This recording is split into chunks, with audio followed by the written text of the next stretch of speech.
प्रथम ऋषभ जिन धर्म करी, सन्मति चरम जिनेश। विघ्न हरन मंगल करन, भवतम दुरित दिनेश। वाणी जिन मुख देखी, परिगणाधिपतान।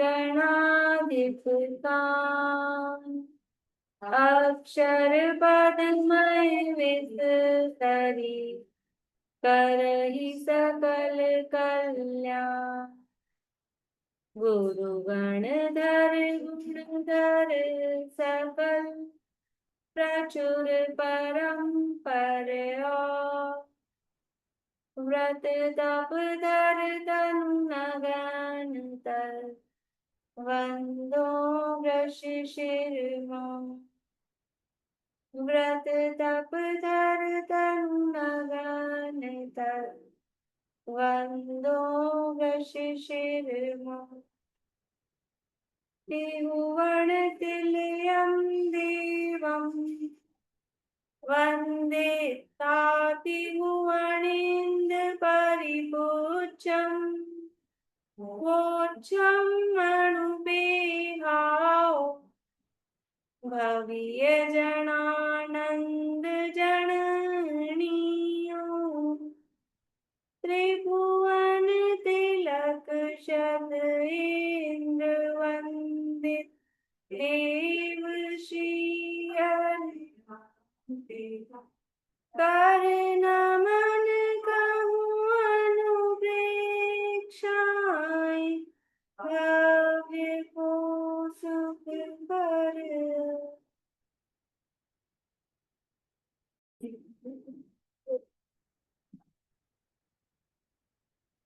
कार्तिकेय अनुप्रेक्षा नामक एक ग्रंथ है, कार्तिकेय स्वामी द्वारा रचित। इसके अंतर्गत धर्मानुप्रेक्षा के उपरांत अंतिम चूलिका के रूप में या द्वादश तप का प्रकरण चल रहा है, और उसमें 12 प्रकार के तप, 6 बहिरंग और 6 अंतरंग। उनमें से बहिरंग तपों की चर्चा के बाद में अंतरंग तपों की चर्चा अपनी चल रही है। अंतरंग तपों में भी प्रायश्चित, विनय, वैयावृत्य और स्वाध्याय तक की चर्चा हुई है। अब व्युत्सर्ग तप की चर्चा यहाँ करनी है अपने को। गाथा नंबर 465 है, पेज नंबर 218। आज है ना ज्योति जी, गोमटसार कर्मकांड ग्रंथ आ गया था, तो ऐसे अंदर से खुशी आ रही थी कि हम लोग भी गोमटसार। देखिए, अब व्युत्सर्ग तप को कहते हैं।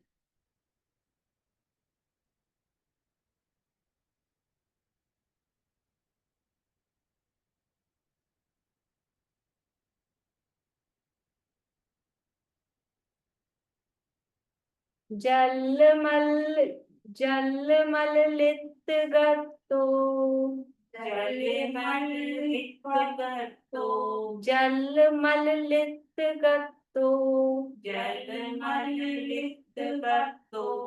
दुस्सहवाही सुनि पड़ियारो, दुस्सहवाही सुनि पड़ियारो।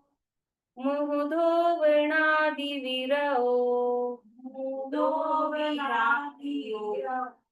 भोयन से जादि निर्वेखो, भोयन से जादि निर्वेखो। ससरूप चिंतन रहो, ससरूप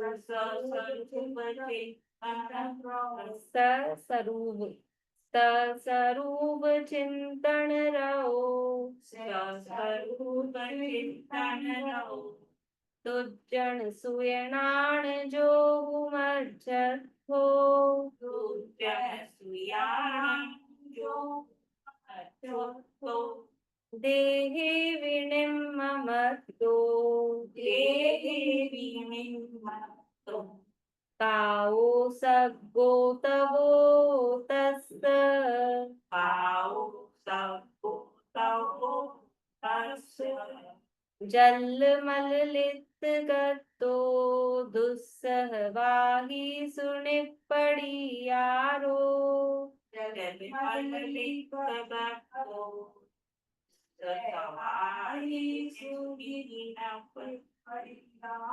मुह धोवणादि विरहो भोयण से जादि निर्विको।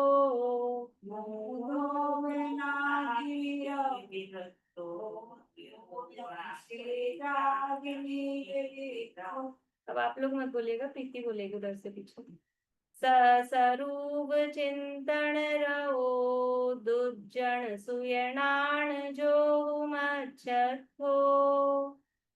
सरूप चिंतन रहो दुर्जन सुयनान जो मज्जत हो। देहे विनिममत्तो काओ सग्गो तवो तस्स। देहे विनिममत्तो काओ सग्गो तवो तस्स। देखिए, जल जल शब्द पढ़ा है कहीं? कहाँ पढ़ा है? अरे, जल वनस्पति का एक है। जल कहाँ पढ़ा है? बोलो प्रीति।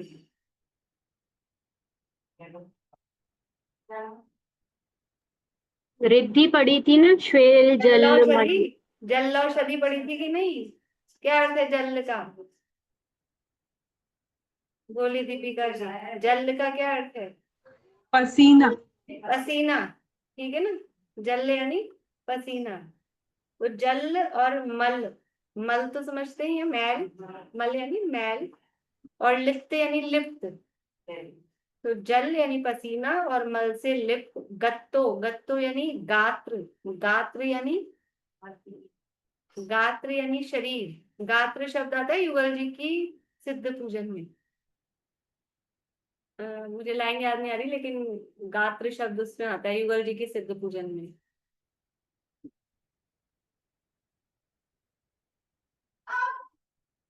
निशांति बोल रहे हो? उसमें गात आता है, गात्र नहीं आता है। वो गात का अर्थ गात्र की है, गात का अर्थ गात्र की है। गत्तो दिया है ना यहाँ पे भी। दुस्सह, दुस्सह यानी जिसको सहन करना मुश्किल है, ऐसा दुस्सह। वाहिसु, वाहिसु यानी व्याधि, अत्यंत, मतलब जो ऐसी व्याधि बीमारी जिसको सहन करना मुश्किल है, तीव्र रोग जो है। निपड़ी यारो, निहि प्रतिकार, जिसका प्रतिकार भी नहीं करता है। मुंह धोवण आदि विरोह, मुंह को धोने आदि की क्रियाओं से जो विरत है, मुंह आदि भी नहीं धोते हैं, दंत धोवन वगैरह भी नहीं है, और ऐसे मुंह धोना भी नहीं है। भोयन यानी भोजन, सेज्जा यानी शैया, सेज्जादि शैया आदि, निर्वेको उससे निरपेक्ष है, भोजन से शैया आदि से निरपेक्ष है। स्वरूप चिंतन रहो, अपने स यानी स्व, अपने स्वरूप यानी स्वरूप का, चिंतन में रहो यानी रत रहता है, अपने स्वरूप के चिंतन में जो रत है। दुर्जन यानी दुर्जन, सुयनान यानी सज्जन, सुयनान अच्छे जो व्यक्ति हैं, जो यानी जो जीव, जो सबसे शुरू में आएगा वैसे, जो यानी जो मुनि या मज्जतो यानी मध्यस्थ, उसमें संभाव रखता है। देहे भी निम्ममत्तो, देहे यानी शरीर से, भी यानी भी, निम्ममत्तो निर्मम रहता है, सिर्फ रहित है। काओ सको, कायोत्सर्ग, तवो यानी तप, तस् यानी उसके, उसके कायोत्सर्ग नामक तप होता है। यानी कि जो अन्व्याज से पढ़ लेते हैं अर्थ। जो मुनि जल यानी पसेव और मल से तो लिप्त शरीर हो, असह्य तीव्र रोग आने पर भी उसका प्रतिकार यानी इलाज न करता हो, मुंह धोना आदि शरीर के संस्कार से विरक्त हो। मुंह धोने का कहा तो इसका मतलब है कुछ भी शरीर में बाल बनाना की, मुंह धोना की, शेविंग करना, मतलब ऐसा कोई भी संस्कार नहीं करता है। भोजन और शैया आदि की वांछा रहित हो कि मुझे ऐसा भोजन मिले या ऐसा रहने का स्थान मिले बढ़िया, उसकी वांछा से भी रहित है। अपने स्वरूप के चिंतन में रत लीन हो, दुर्जन सज्जन में मध्यस्थ हो, अर्थात शत्रु मित्र बराबर जानता हो। अधिक क्या कहें, देह में भी ममत्व रहित हो, उसके कायोत्सर्ग नामक तप होता है। गाथाएं और पद्यानुवाद पढ़ते हैं। जल मल लित गतो दुस्सहवाही सुनि पड़ी यारो, मुह धोवणादि विरहो, भोयण से जाति निर्भीको, सरूप चिंतन रहो, दुर्जन सुयनान जो मच्छत हो, देहे विनिममत्तो, काओ सबको तवो तस्, तन लिप्त जलमल तीव्र रोगी, करे नहीं प्रतिकार जो, मुख धोवनादिक से विरक्त न चाह, भोजन सेज की निज रूप चिंतन में निरत, मध्यस्थ दुर्जन सुजन में, तप उसे कायोत्सर्ग है, निर्मम हुआ जो देह।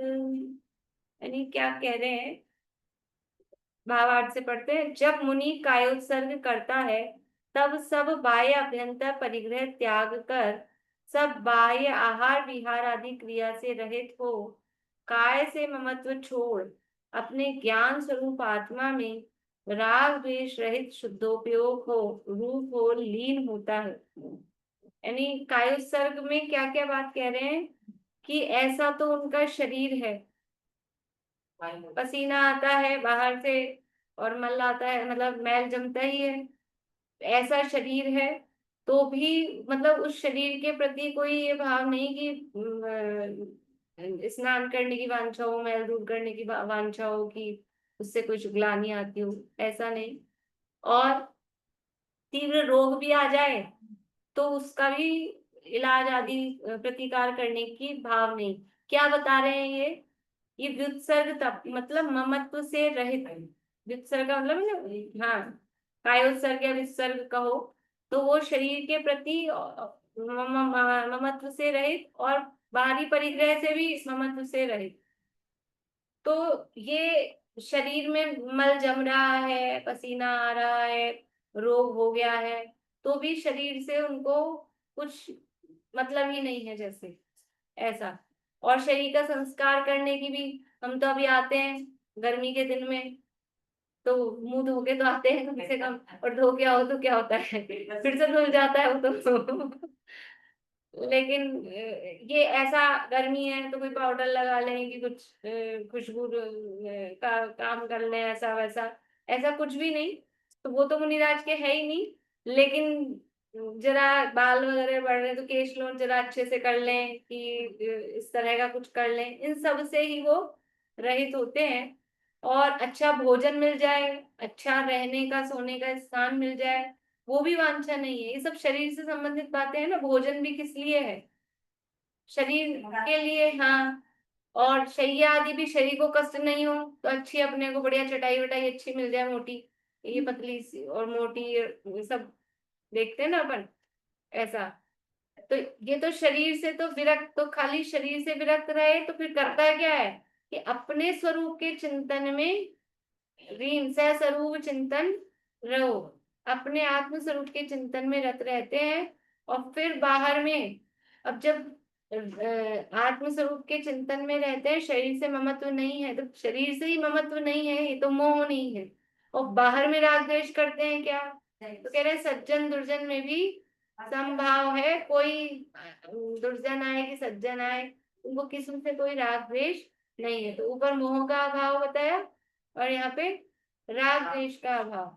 और अधिक क्या कहें, अपने देह में भी ममत्व नहीं है, वही देह से मोह नहीं, ऊपर सारी बातें भी वो देह से ममत्व से ही रहित की बातें थी, तो उनके कायोत्सर्ग नाम का तप होता है। तो जब वो कायोत्सर्ग करते हैं तो बाह्य अभ्यंतर समस्त परिग्रह त्याग कर, तो मुनिराज हैं, बाह्य परिग्रह का त्याग तो किया ही किया है, तब तो मुनि बने हैं। और अभ्यंतर परिग्रह क्या है? अभ्यंतर परिग्रह मिथ्यात्व और कषाय, पूरी 4 कषाय और 9 कषाय और मिथ्यात्व, इन सब परिग्रह का त्याग करके और बाहर में भी आहार विहार आदि क्रिया से रहित हो। देखो ये जो कहा है ना, आहार से निरपेक्ष है, भोजन आदि की वांछा से रहित है। तो जिस समय कायोत्सर्ग कर रहा है उस समय आहार लेने जा रहे हैं क्या?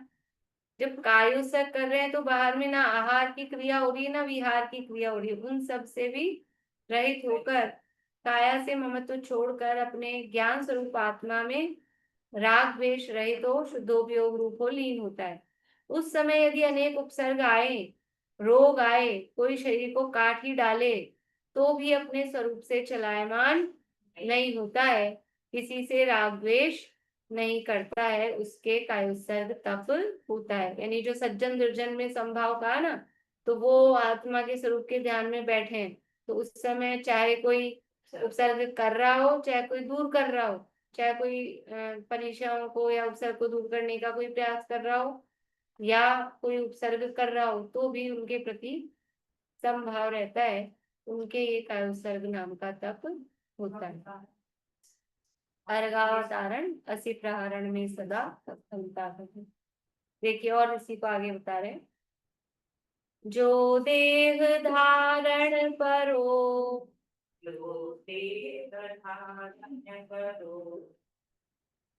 ओवयरणादि विशेष संसत्तो, वर्णादिविशेष संसत्तो बाहिर्व्यवहार रहो, बाहिर्व्यवहार रहो, काओ सगो कुदो तस्,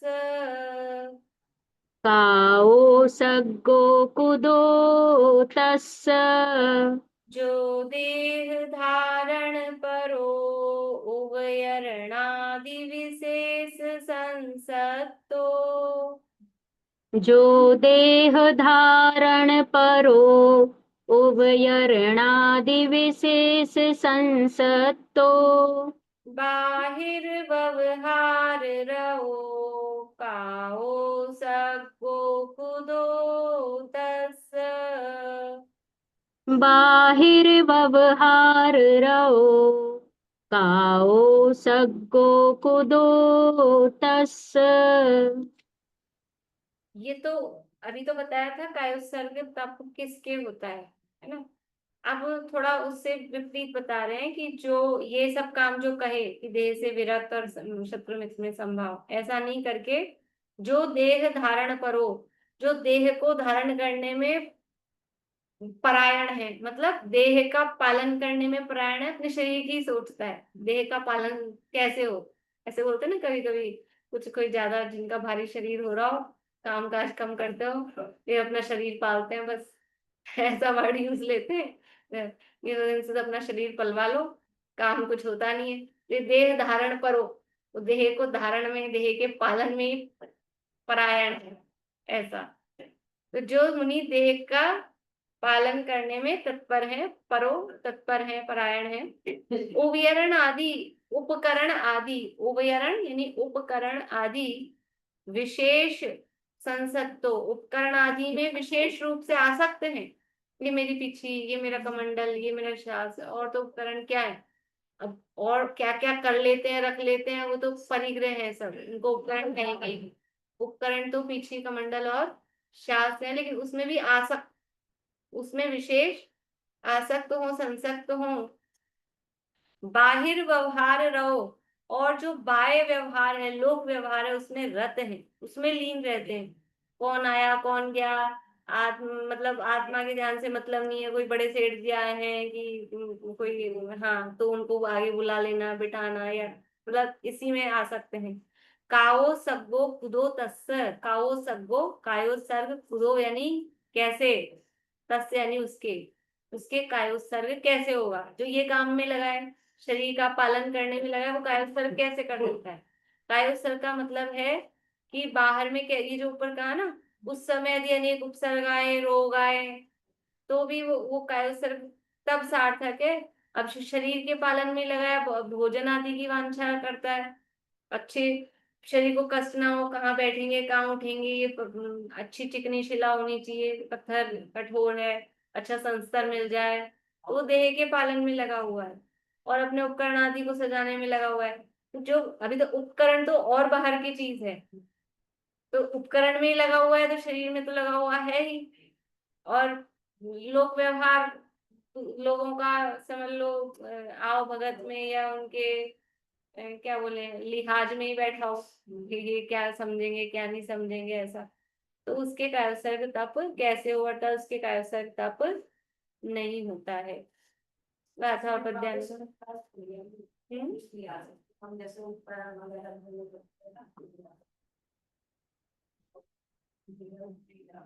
वो तो सब वितरागी मतलब भावलिंगी महिराज है, तो सामान्य कथन किया है।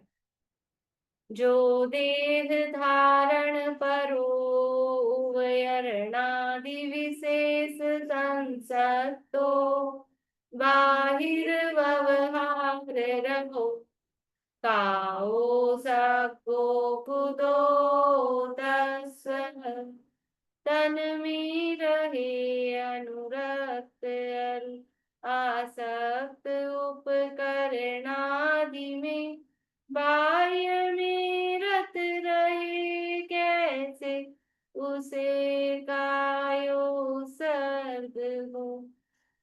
भावार्थ, जो मुनि बाह्य व्यवहार,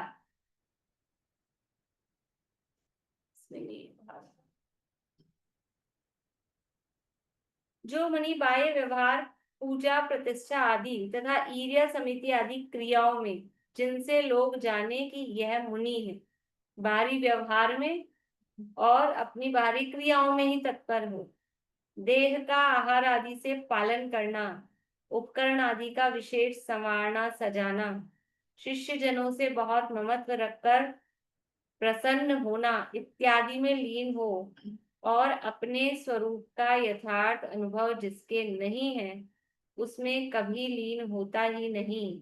यदि कायोत्सर्ग भी करता है तो खड़े रहना आदि बाह्य विधान कर लेता है, उसके कायोत्सर्ग तप नहीं होता। निश्चय के बिना बाह्य व्यवहार निरर्थक है। निश्चय नहीं है तो बाहरी सारा व्यवहार वो व्यवहार है ही नहीं, वास्तव में वो कुछ नहीं है। तो जो बाहिर व्यवहार में रत है, तो बाहर में या तो कुछ कार्यक्रम करा दिया, पूजन विधान करा दिया, ये वो सब ऐसा, या फिर अपनी जो बाहरी क्रियाएं हैं 28 मूल गुणों के पालन की, कैसे चलना है, कैसे उठना है, कैसे बोलना है, बस इसी में लगा हुआ है। और ये सब शरीर का पालन करना, सजाना संवारना, शिष्यों में आसक्ति का भाव है।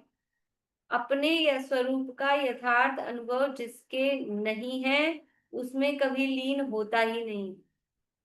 स्पष्ट रूप से बिल्कुल जो खाली समझ लो वेशधारी, हाँ द्रव्यलिंगी वेशधारी की उनकी बात है कि अनुभव भी नहीं हुआ है, कभी लीन होता भी नहीं है, और कायोत्सर्ग करना है एक परिपाटी है, मतलब एक पद्धति है, एक क्रिया है, तो उसके लिए बस खड़े रहना आदि हम करते हैं ना, अभी करेंगे ना जिनवाणी स्तुति के बाद कायोत्सर्ग, तो क्या करेंगे, खड़े रहना है और 9 बार नमोकार मंत्र बोलना है, तो वो भी जाने कितनी बार बोलता है नहीं बोलता है, क्या होता है, पर ऐसा तो हम क्या कायोत्सर्ग हो रहा है या कायोत्सर्ग तप हो रहा है?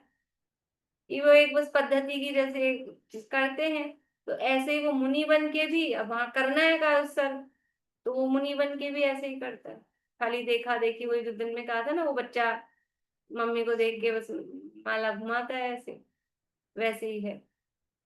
निश्चय के बिना सब बाह्य व्यवहार निरर्थक। देख आगे, ये तो विसर्ग तप की चर्चा तो हो गई है लगभग। अब एक बात और कह रहे हैं,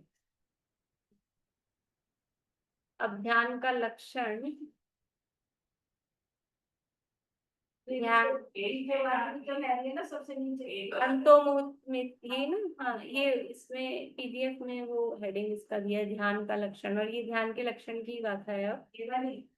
हाँ मतलब व्युत्सर्ग तक की चर्चा पूरी हो गई, ध्यान तक की चर्चा प्रारंभ हो गई है। अंतो मुहूर्त में तम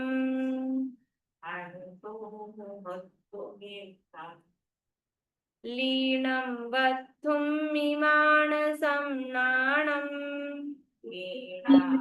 वत्सुमिमानसं नाणम् झानं भण्णदि समये घ्राणं भण्णदि समये असुहं च तं दुविहम् असुहं च तं दुविहम् अन्तो मुहूर्तमेतं लीनं वत्तुं मिमानसं नाणम् अन्तो मुहूर्तमेत्तं लीनं वत्थुं मिमानसं नाणम् झाणं भण्णदि समये असुहं च तं दुविहम् घ्राणं भण्णदि समये असुहं च तं दुविहम्।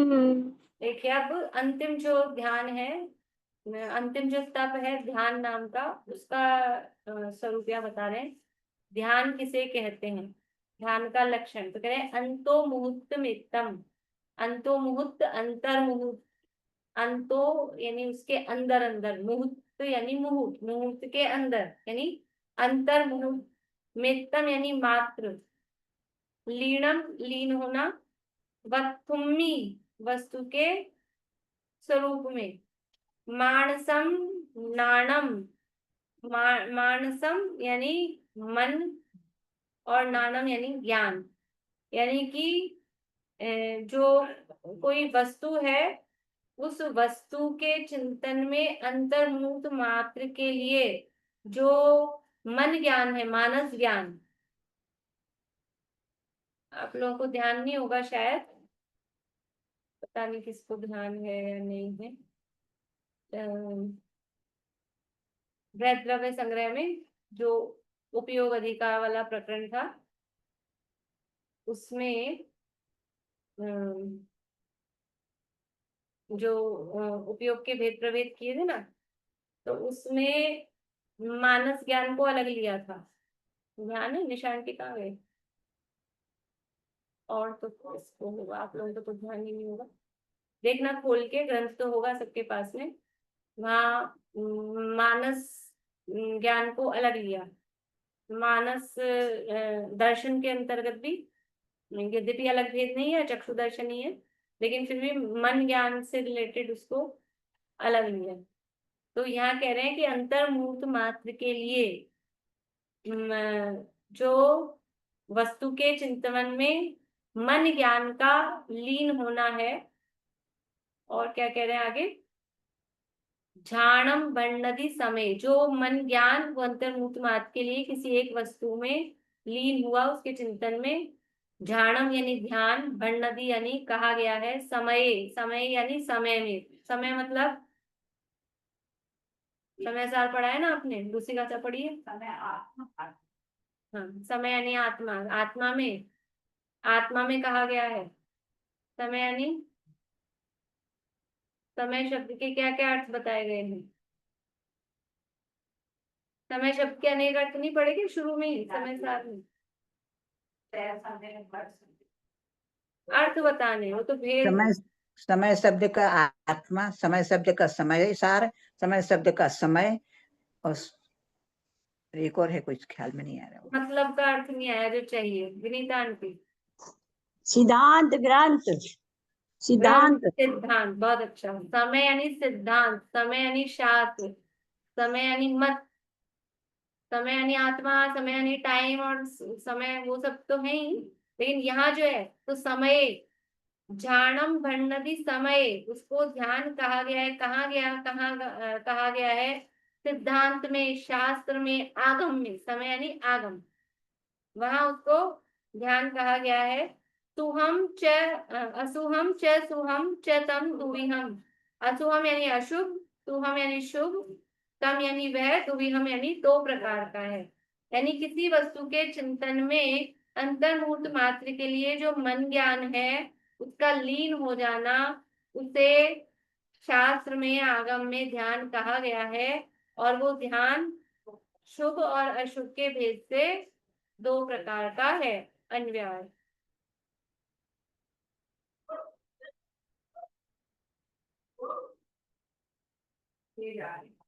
जो मन संबंधी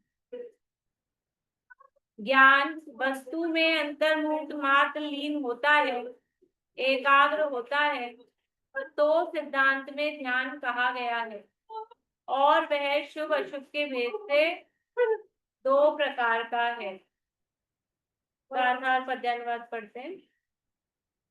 अंतो मुहूर्त नित्यं लीनं बद्धुं विमानसं नाणं ध्यानं वर्णति समये असुहं च सुहं च तं दुविहम्।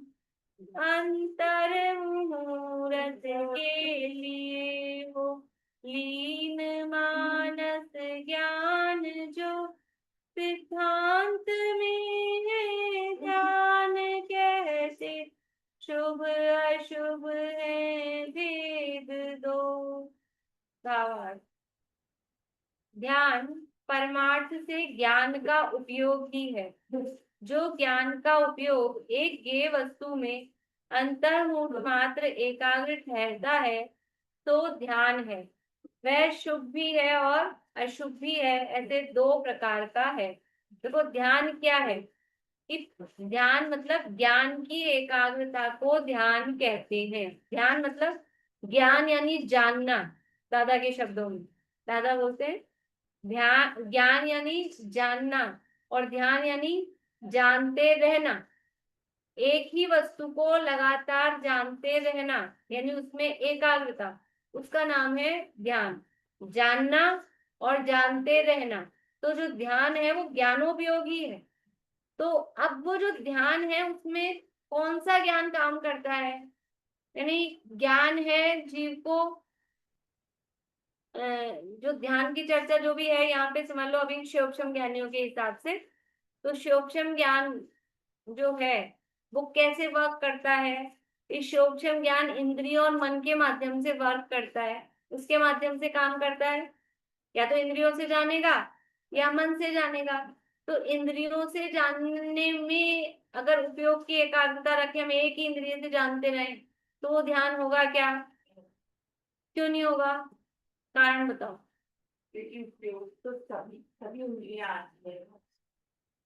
अगर मैं अपनी चक्षु इंद्रिय को एक जगह लगा के रखूं तो वो इंद्रिय के मतलब अब अपने तो क्या है वो सब बराबर बार बार में चलते रहते हैं, लेकिन एक ही इंद्रिय के विषय में, इंद्रिय के विषय में उपयोग केंद्रित करूं तो उसे ध्यान कहेंगे कि नहीं कहेंगे, क्यों नहीं कहेंगे, कारण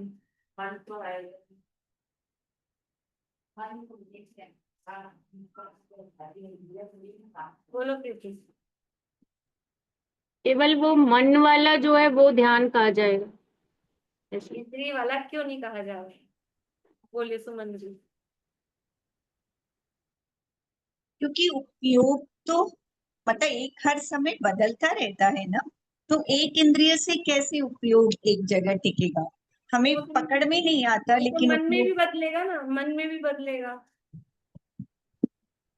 आप इंद्रियों से पूछ रहे हैं ना कि एक इंद्रिय से, तो इंद्रियां बदल बदल कर काम करती है ना, हर इंद्रिय। नहीं, इंद्रियां बदल बदल के काम करती है तो वो तो आप कह रहे हैं कि कंटिन्यू नहीं लगता, तो कंटिन्यू तो मन भी नहीं लगता, वो भी बदलता है। हाँ और हाँ। जितनी देर लगा उतनी देर लगे, उसको ध्यान हम्म। क्यों नहीं कह रहे, वो है प्रश्न। बोलो पारुल। यही कह रही थी भाभी, मैं भी उपयोग एक समय से अधिक रहता ही बोलिए पूर्णिमा। इंद्रिय तो सिर्फ एक ही विषय को जानेगी, जैसे चक्षु इंद्रिय तो सिर्फ रूपी पदार्थ को ही जानेगी और रूपी आत्मा को थोड़ी जानेगी वो। यही सब बोलना आप लोगों को। अलग बोलना है तो बोलिए। इंद्रियां पर है, इससे हमारा कोई प्रयोजन भी नहीं है ना, इसका ध्यान भी हो तो हमको क्या है इससे। चलो एक लास्ट और पूछ लेते हैं। मतलब प्रयोजन भूत चीज नहीं है ना, प्रयोजन भूत से में एकाग्र हो तो वो ध्यान कहलाए। देखो मेरा प्रश्न ये था कि यहाँ कह रहे हैं मन ज्ञान, मन संबंधी ज्ञान लीन हो, तो ऐसा क्यों नहीं कहा कि इंद्रिय संबंधी ज्ञान लीन हो? प्रश्न ये था। तो इसलिए नहीं कहा क्योंकि इंद्रियों का जो विषय है वो बाहर है, इंद्रियां बहिर्मुख होती हैं, इंद्रियों के विषय सारे बाहर ही हैं। और वो इंद्रियां किसको विषय बनाती हैं? रूप रस गंध वर्ण, इन्हीं को विषय बनाती हैं। तो ध्यान के प्रकरण में जिसे तप कहा जा रहा है, तो वो आप किसी रूप पे एकाग्र हो, किसी रस पे एकाग्र हो, तो वो ध्यान तप नहीं कहलाएगा। तो मन जो है, मन का विषय मूर्तिक अमूर्तिक, रूपी अरूपी दोनों पदार्थ। मन है वो चिंतन का काम करता है, और मन अंतरोन्मुखी भी होता है, इसीलिए मन को अंतरकरण भी कहते हैं। अंदर होता है, दिखता नहीं। ये बताया था आप लोगों को, दूसरा अध्याय पढ़ाया था तत्वार्थ सूत्र में, मन को अंतरकरण क्यों कहते हैं, तो उसके दो कारण बताए थे। एक तो कि मन अंदर होता है, सूक्ष्म होता है, दिखता नहीं है। और मन जो है वो इंद्रियां हैं वो बहिर्मुखी है। मन अंदर चिंतनशील होता है, इसलिए उसको अंतरकरण कहते हैं।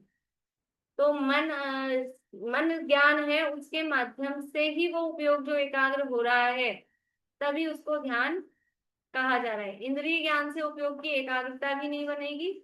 और चिंतन वाला जो काम है, यहाँ उपयोग की एकाग्रता का मतलब क्या है कि चिंतन करना है। इंद्रियों के माध्यम से चिंतन नहीं होता है। इंद्रियां केवल मति ज्ञान कराती हैं, यानी स्पर्श रस गंध वर्ण का ज्ञान कराती हैं, शब्द का ज्ञान कराती हैं, लेकिन इंद्रियों के माध्यम से चिंतन नहीं होता है। चिंतन नहीं होगा तो वो उपयोग की एकाग्रता, किसी वस्तु के चिंतन में वो लीन होना है ना, वो कैसे बनेगा इंद्रियों, अकेले इंद्रियों से? इसलिए मन ज्ञान आवश्यक है।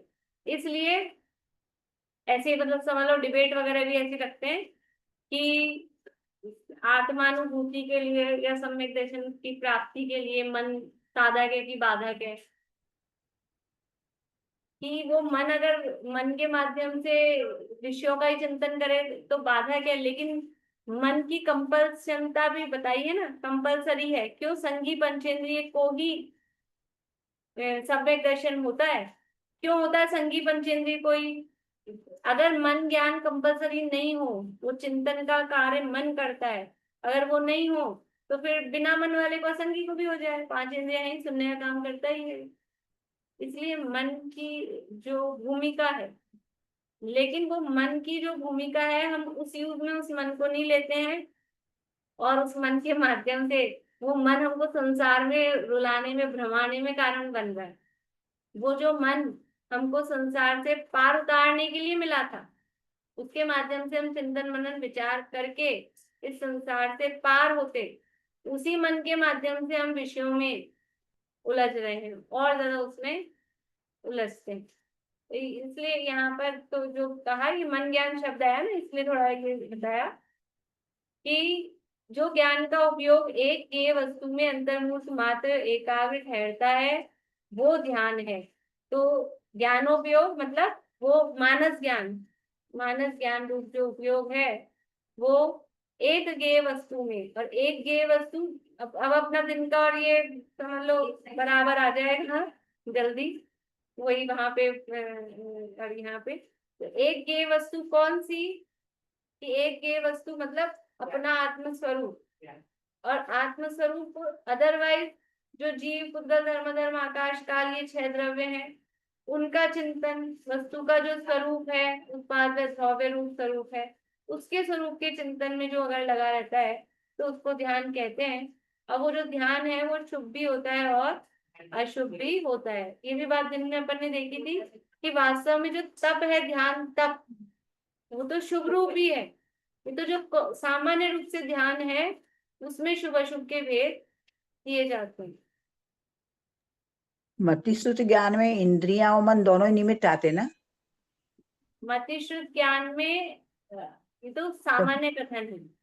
क्योंकि मति केवल ज्ञान ज्ञान है, तक ले जाने के लिए अति तो दो ही ज्ञान ज्ञान है वो जरूरी है ना। इन बोलिए ये आप। दो ही ज्ञान जरूरी है ना, अवधि मन पर है तो जरूरी नहीं है केवल ज्ञान प्राप्ति करने वाले को। मतिशुद्ध ज्ञान ही वो निमित्त बनता है ना उसमें तो। हाँ, उसमें भी तो मतिशुद्ध इंद्रिया ज्ञान, निमित्त हो रही। मतिशुद्ध ज्ञान तो होता ही है ना सबको, मतलब उसके बिना कोई जीव ही होता नहीं। है, पर निमित्त तो वही बनता, अवधि ज्ञान मन पर ज्ञान होएगी तो भी वो निमित्त नहीं रहते ना। हाँ, अवधि ज्ञान मन परिज्ञान कोई केवल ज्ञान में सहायक हो या मोक्ष जाने में सहायक हो, ऐसा कुछ नहीं है। तो बुद्धगल तो को मत जानते हैं। तो मतिशुद्ध ज्ञान में इंद्रिया भी तो साथ में आ रही। इंद्रिया साथ में आ गई वो, लेकिन उसमें मन मतलब इंद्रिया तो साथ में आ गई है, लेकिन उसमें ज्यादा समझ लो भूमिका मुख्यता, किसकी है। बिना मुख्यता अगर मन मन की नहीं, एक इंद्रिय भी है तो उसको मति ज्ञान है कि नहीं, एक इंद्रिय संबंधी, है ना। तो फिर वो मोक्ष मार्गी हो जाएगा क्या। नहीं, मोक्ष मार्गी तो नहीं होएगा, मन के बगैर तो मोक्ष कार्य ही नहीं मार्गी होगा ना। होने के लिए मन जरूरी संधि है। पंचेंद्रिय होना अनिवार्य है। हम्म। इसलिए मन की अनिवार्यता बताई। इंद्रियों की और नहीं रही फिर उसकी। यानी जब जब सम्यक दर्शन होता है, आत्मानुभूति होती है, तब भी उस समय वो मन काम करता है। मन के माध्यम से ही वो काम होता है। वो उसमें दिया है रहस्यपूर्ण चिट्ठी में, अपन ने पढ़ा। तो इसलिए बस बात यह है कि हम गलत जगह उस मन को नहीं लगाकर अपने यानी आत्म स्वरूप के निर्णय के लिए, चिंतन मनन के लिए, ये जो मन का काम है वो, मतलब मन का जो रोल है वो बहुत इम्पोर्टेंट है। हाँ, मन के माध्यम से ही वो ध्यान की क्रिया की जा सकती है। अभी आगे शुभ शुभ ध्यान के नाम और स्वरूप, और ये कल करेंगे, इस समय अपना हो गया। बारिश तो रही है, और लोगों को तो जाना होता है, अपनी बारिश होती है। 8-10 हो गए हैं। 10 मिनट तो वैसे ही ज्यादा हो गए बारिश के चक्कर में। जिनवाणी स्थिति अपन कर लेंगे कुछ पाठ।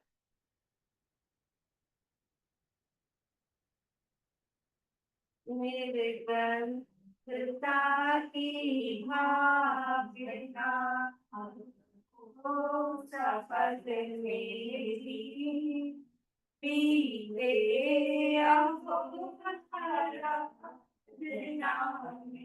हर घड़ी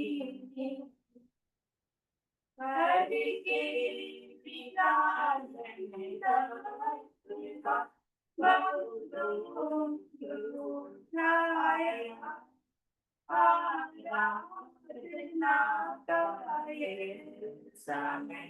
अति पुण्य से पाया, ये क्या प्रपंचों में उलझ अब क्यों करूं तेरी, मेरे ग्रंथ दाती भावना अब हो सफल मेरी, बीते रहो रात में हर घड़ी।